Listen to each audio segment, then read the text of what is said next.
Pakistan super league থেকে উপার্জিত revenue ফ্রাঞ্চাইজিগুলোর সাথে ভাগাভাগি করার অঙ্গীকার করেছিল পাকিস্তান ক্রিকেট বোর্ড। তবে বড় একটা সময় কেটে গেলেও নিজেদের দেয়া কথা রাখতে পারেনি তারা। প্রাপ্য বুঝিয়ে দেওয়া হয়নি কাউকেই।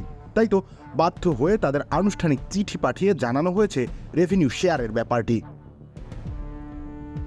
চিঠিতে পুরনো বকেয়া দ্রুত পরিশোধের তাগাদা যেমন দেয়া হয়েছে, তেমনি দেরি করা হলে জরিমানা করার সতর্ক বার্তাও দেয়া হয়েছে। এছাড়া দশম সংস্করণের ব্যাপারে তথ্য ও বিদেশি ক্রিকেটারদের তালিকা প্রকাশ করতে বলা হয়েছে।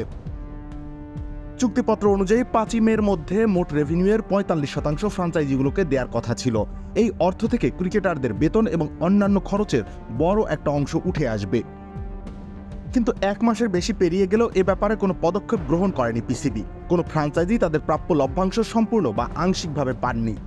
তাই তো সবাই পিসিবিকে চাপ দিয়েছে দ্রুত এই সমস্যার সুরাহা করার জন্য। তবে পিসিবি আবার স্পন্সর সহ অন্যান্য স্টেক হোল্ডারদের উপরে দায় দিচ্ছেন। বোর্ড থেকে জানানো হয় সব মিলিয়ে প্রায় 3.1 বিলিয়নেরও বেশি রুপি পাওনা রয়েছে তাদের। এদের মধ্যে একটা প্রতিষ্ঠান থেকেই 1.2 বিলিয়ন রুপি পাওনা রয়েছে। এছাড়া আরেকটি প্রতিষ্ঠান থেকে প্রায় 75 কোটি রুপি পাবে পিসিবি। আপাতত এই অর্থসমূহ কোষাগারে যোগ হওয়ার অপেক্ষায় আছে সংস্থাটি। এরপরই তারা নিজেদের দেনা পরিশোধ করতে পারবে। এখন দেখার বিষয় পিসিবি পুরো বিষয়টি কিভাবে সামাল দেয়।